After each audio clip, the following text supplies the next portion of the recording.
We just got some news of a brand new way of getting decryptors, free items, like a bunch of free items, and also some info on the flash items in the game. Click the link in the description if you guys want to get cheaper keys, Xbox/PS4 memberships, and other stuff for games. I've used their gift card section to get discounts on the hundreds of keys I've bought for crate openings, and it's seriously just an awesome site.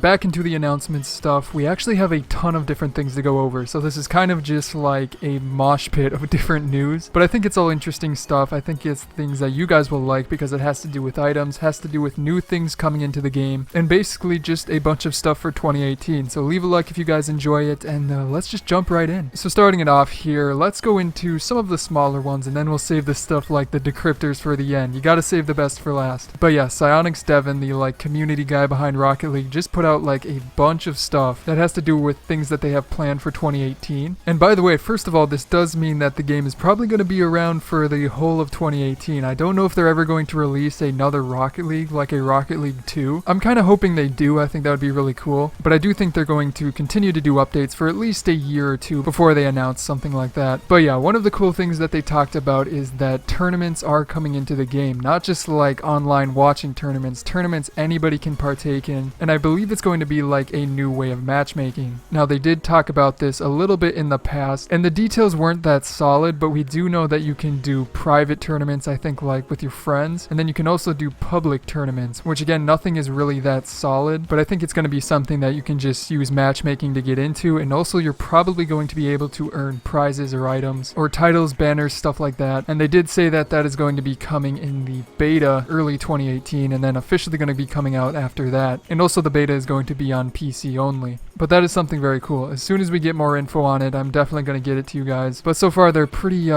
quiet about it. Now, as for the next thing, this is one that's pretty interesting because I'm surprised that this hasn't been brought up more. But the flash items. The flash items have been in the game for a long time now, like a week or two. But yeah, the flash items like the banners and the wheels are in the game. You can get them right now. People have seen other people using them, but I'm pretty sure they've been pretty rare. But I even reached out to RL Support on Twitter and asked them about this and if they're tradable, stuff like that, and they responded with, "Hey, we're happy to be of help. The flash items are live now but are not tradable, so you should be seeing them soon. Let us know if you have more questions." So clearly what you can tell from that, these are in the game. Now, I have gotten a couple of tweets, and I can't quite find the tweets, but there's a couple of them of people using them in game. So these wheels should be live. If you go to like Target or something and pick up the collector's edition, I believe it's called, you should be able to input this code into the game and unlock these wheels. Now, along with that, it's also very interesting that they say that they are not tradable. I would have expected them to be tradable, like similar to these Egg Toys items, but I guess they probably want people to buy the collector's edition again. Kind of weird. Don't know if it's worth, I believe, $30 for the collector's edition. Don't know if it's really worth that. But I mean, if you want to, you can go to Target, and I might do this myself, get the collector's edition just for this code. Now, I also went ahead and asked them if it works on any platform, because I don't believe you can buy the collector's edition on PC. But they did respond with yes, as the codes for the Flash Wheels and DC Comics banners are redeemed in-game, they may be redeemed on any platform. So yeah, if you really want these on PC, you can buy like the PS4 version and use the code if you really want these items. I mean, they're pretty decent wheels. I believe the wheels have like a sort of lightning effect that comes around them. And again, we'll check this very soon. But once again, they are in the game and you can get them right now. As for the next thing I wanted to talk about, this is kind of a small one and one that I think people expected, but they are continuing to work on game server performance. They said that they're rolling out an improved connection quality status information system in the game client in 2018, and this will let you know if you're experiencing packet loss, latency variance, or legitimate game server performance issues, which I've thought about this myself. I know we all complain about game servers, but a lot of the times it does happen to just be the person's internet going through issues, their routers kind of being wonky, stuff like that. So this should better let us pinpoint what exactly is causing the problems and if we can fix it on our end. And it's just a simple quality of life feature, and along with that, they are going to continue to work on that, as well as game performance on the Xbox One. So always good stuff. Maybe we'll be able to stop complaining about the servers. But anyways, guys, getting into the more exciting stuff. This is my favorite part of this little announcement, and it is pretty vague, I will say that right now, but either way, it's pretty cool and pretty exciting. So Devin says in this article that they are going to completely revamp the progression system to make XP meaningful again. And then along with that, he says that with this new system, you'll be able to unlock new banners, titles, and free decryptors on a regular interval by leveling leveling up. So yes guys, if you've loved the decryptors during the season events, but want to get more of them outside of the events, of course when there aren't holidays around, this is going to be an awesome way of doing so. Now it's also pretty interesting because we're not exactly sure how it's going to work in terms of like if you're a Rocketeer already, if you'll just unlock all of this stuff, or if it's going to be like a brand new system for everybody that makes it so everybody starts at like level 1 for this separate system, and then you go on to earn the banners, the titles, the free decryptors, and I would assume some items like wheels, toppers, things like that. I don't think they would leave those out. I think they could come up with some cool stuff there. But yeah, you're going to be able to get free decryptors, and then another very interesting thing about that is that they say you can earn special titles. Now maybe this is just again like the expert master Rocketeer titles, but I'm hoping, and I'm really hoping, that we can get some different colored special ones for the average player in the game. Usually these titles are reserved for like people in RLCS and people that work at Psyonix, but it's kind of unfortunate because you don't see them very often, and the vast majority of the player base doesn't get to use special titles besides their ranks. I think that's something that they could definitely revamp, maybe make it so if you score a certain amount of goals you get a special title, something like that, but I think it's something that they could do a lot with, and it's an exciting thing. But after that, he does also say that they will be sure to keep releasing new dragon themed content for your cars. But Psyonix did say to a question about this that the dragon themed banners for the season rewards were actually used more than the normal ones. If you remember, people complained about the dragon banners not really fitting in. So yeah, I don't know if this is a joke, but I wouldn't be surprised now that we have twin dragons and stuff like that. I think they're going to continue to add stuff like this in. But anyways guys, that is going to be it for this little announcement video. I hope you enjoyed it, and if you're new to the channel, be sure to subscribe for more videos like this in the near future, as well as check out some of my previous videos here, such as on the left, an awesome community top 15 freestyles and goals, and then on the right, me freestyling with my Christmas car. But other than that guys, again, I hope you enjoyed today's video. I'm the Llama Sir, and I will see you guys next time.